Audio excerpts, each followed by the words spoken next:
"Stop the wedding! Don't marry her!"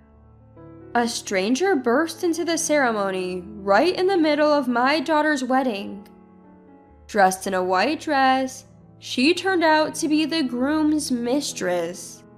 The couple, abandoning their vows, walked away hand in hand, as if they were in a scene from an old movie. But this was real life, and what they did was a blatant affair. My daughter left behind was so devastated she considered ending her life. If I had been a moment later, I would have lost her forever. I vowed to bring them to ruin. I'm Alea, 56 years old. While people my age are starting to think about retirement, I still plan to work with enthusiasm. My husband passed away early, so I raised my daughter Beatrice on my own. Beatrice is now 28, and I've been feeling sentimental watching her prepare for her wedding. Her fiance, Bert, is a successful salesman. They met when Beatrice was a receptionist at one of Bert's major clients. She quit her job to become a housewife at Bert's request. "Quitting your job for marriage isn't trendy these days," she said, but she looked happy. Finally, the wedding day arrived. The ceremony was going smoothly, with everyone, including the parents, feeling nervous but excited. Since Beatrice doesn't have a father, I walked her down the aisle.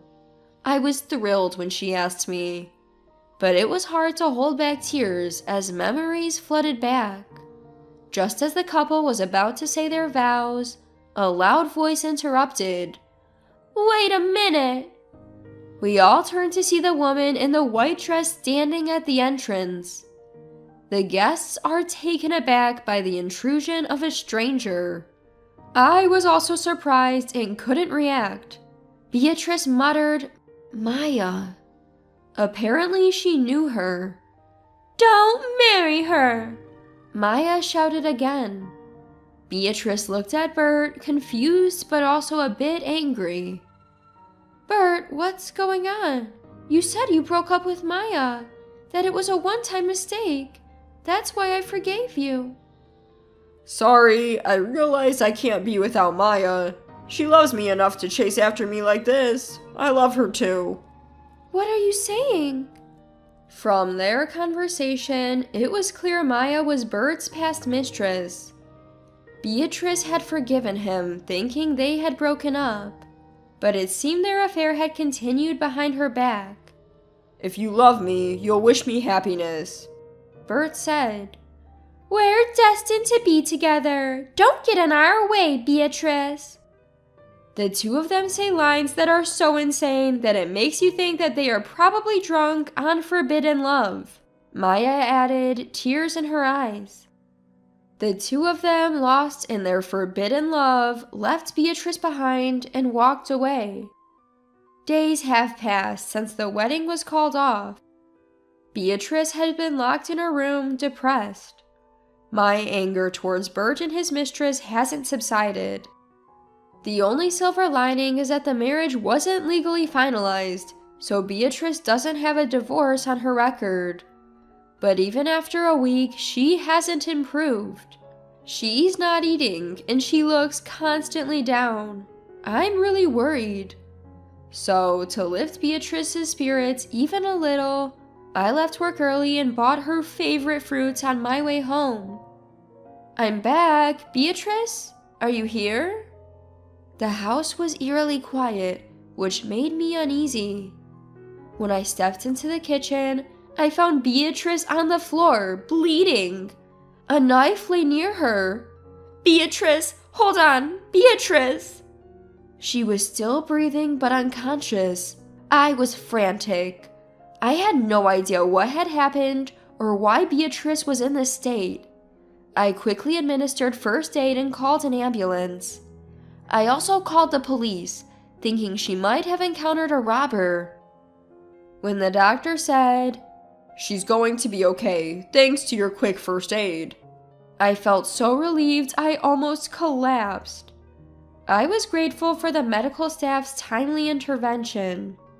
I thought all that was left was for the police to catch whoever had hurt Beatrice. But when she regained consciousness, she said, "Send the police away." What are you talking about? If you were involved in an incident, we need to report it for your safety.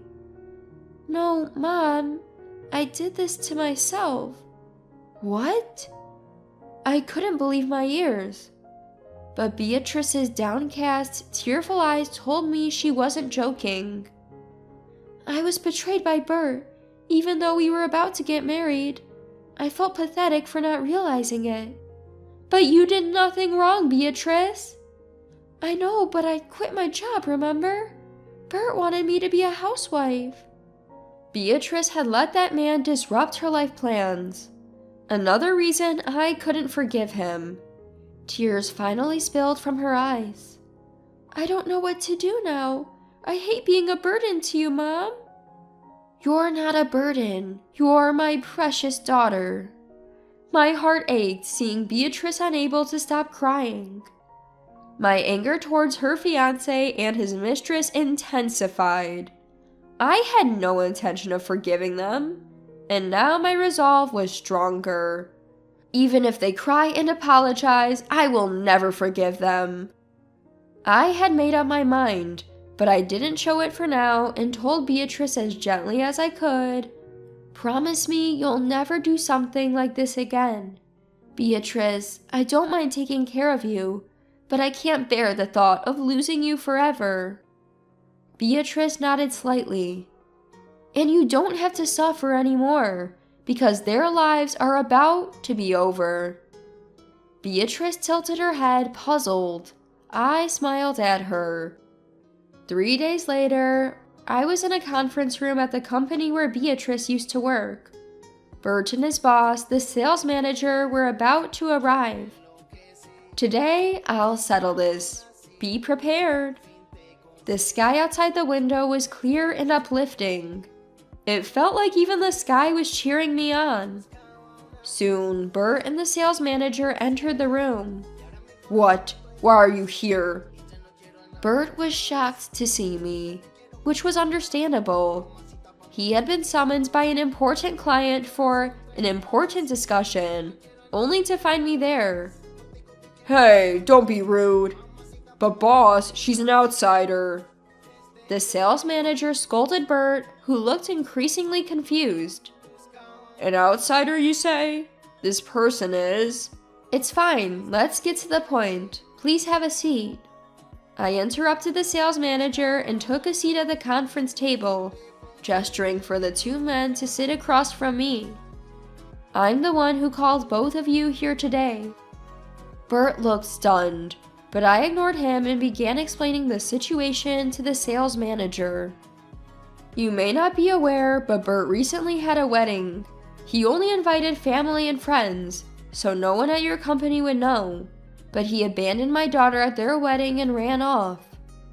The sales manager looked surprised. Bert started to protest. Why are you bringing this up here? Ignoring Bert's interruption, I continued. He was having an affair, and he chose his mistress over my daughter right in the middle of their wedding. Hey, shut up. Furthermore, my daughter quit her job to be a housewife, as Bert wanted. He ruined her career. The sales manager asked Bert, Is this true? Yes, but I chose the person I love. Why does this have to do with work? Don't meddle in my personal life. Bert's face clearly showed his frustration. Love, you say? That's rich. If he loved someone else while engaged, he should have ended things properly. Otherwise, he's just a cheater. My daughter was left alone in front of many guests at the wedding and suffered greatly. You barged in here and spilled all this? What's your deal? This is business interference. Bert was so focused on yelling at me, he didn't notice the sales manager's face turning pale. I gestured for the sales manager to hold off on scolding Bert. This is about business. What? How is? The real issue is this. I don't want to do business with someone who treated my daughter, Beatrice, like that. I want to terminate our contract. What authority do you have to... Wait, did you say daughter of the president? Bert seemed to finally grasp the situation and was stunned. The truth is, this company was left to me by my late husband, the former president. I took it over after his passing. I've worked hard to build the company, carrying on my husband's wishes. Neither Beatrice nor I had told Bert that she was the president's daughter, but it wasn't a secret. Many executives from our company were at the wedding. If Bert had been genuinely involved in planning the wedding, he would have noticed. His ignorance proved that he had no real interest in Beatrice. The executives who witnessed the fiasco at the wedding were also starting to question his behavior. That's why not just me, but all the executives have lost trust in you.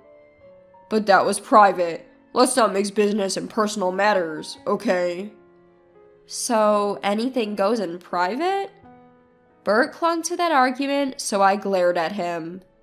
Even a marriage is a kind of contract between two people. If someone who betrays that is in sales, how can we trust any contract with him? I sighed dramatically. Realizing he had no way out, Bert's face turned pale. I'm sorry. Please forgive me. I beg you. Bert quickly got off his chair and prostrated himself on the floor. But what meaning does an apology have when it's not out of guilt for Beatrice, but just a performance to save himself? I never intended to forgive him in the first place. We will terminate our contract with your company, and as long as he's there, we won't renew it. What does that mean for my position? I didn't even look at Bert as I made my declaration to the sales manager. Stunned, Bert must realize his days as a top salesperson are over. Besides, since that wedding fiasco, my team and I have been in talks with other companies. So, cutting ties with Bert's company won't be an issue for us, but it will be a significant blow to them. I can easily imagine what will happen to Bert, who caused all this. Also, I had an investigation done on his mistress. Turns out she's not someone who would make him happy in the long run. By the way, I thought you should know. Her name is Maya, right? Did you know she doesn't work? Yet, she seems to spend a lot of money and even has debts.